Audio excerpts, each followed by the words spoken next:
Bonjour, toujours dans le livre de Devarim, Parashat Kitetsé, toujours ces textes avec tellement d'enseignements, et on va s'arrêter sur un des versets de cette paracha, dans lesquels on nous rappelle l'obligation que l'on a, lorsque l'on découvre un objet, et là en l'occurrence il ne s'agit pas d'un objet, mais de l'âne ou du bœuf qui appartient à notre ami qui est perdu, eh bien l'obligation d'aller, de le récupérer et de le ramener à son propriétaire.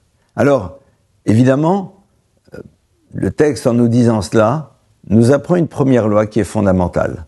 Lorsque vous voyez un animal qui erre, est-ce que véritablement vous avez envie d'aller voir à qui appartient cet animal, de le prendre, de le ramener, de rechercher son propriétaire? La Torah me dit oui. La Torah me dit oui, en effet. Si tu es face à une situation, eh bien, tu te dois de faire un effort, parce qu'imagine la joie qu'éprouvera le propriétaire lorsque tu lui ramèneras son âne, son bœuf, l'élément qu'il a perdu. Oui, en effet, la Torah nous demande de faire des efforts pour faire plaisir à l'autre. La Torah nous demande de faire des efforts, alors qu'on pourrait très bien se dire « j'ai rien vu, c'est pas mon problème, je passe mon chemin et je m'occupe de moi-même ». Nos maîtres vont aller un tout petit peu plus loin et nous dire qu'il y a ici aussi un autre enseignement. On ne va pas s'arrêter au bœuf et à l'âne.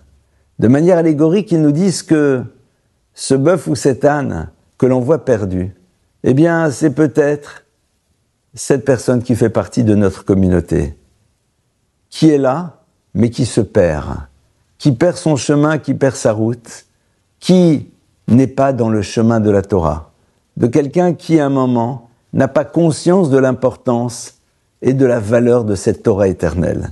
Il est perdu, on ne lui a jamais rien dit, il est là dans un autre univers. Et la Torah nous dit attention, ne te détourne pas. C'est-à-dire ne sois pas dans cette parole, dans la série « chacun sa vie, chacun son chemin, je ne vais pas m'ingérer », pas du tout. Tu as l'obligation, dit le texte, de venir et de chercher à ramener cette personne vers, entre guillemets, son propriétaire, c'est-à-dire vers le créateur de l'univers.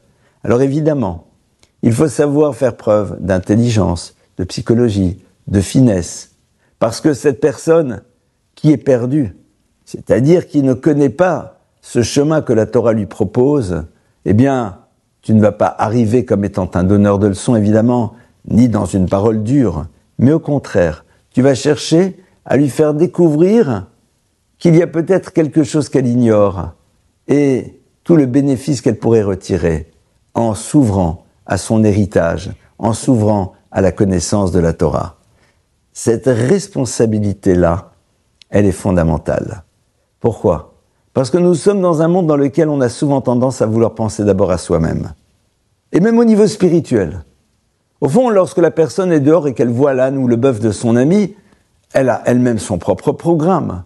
Donc elle sera obligée à un moment de mettre de côté son propre programme, de mettre de côté ce qui l'intéresse parce qu'il y a quelque chose à faire pour l'autre. De la même manière, une personne est là et dans son développement spirituel, son apprentissage de la Torah, sa pratique quotidienne, que sais-je. Et puis là, il rencontre une personne, mais qui est loin, une personne qu'il ne connaît pas encore. Alors il va devoir renoncer peut-être à sa propre étude pour prendre le temps d'échanger, de parler, d'ouvrir l'autre à un savoir qu'il ne possède pas. Eh bien oui, la Torah nous incite et nous demande de fonctionner de cette manière. C'est ce qu'on appelle un principe de responsabilité qui est au cœur même de l'identité juive.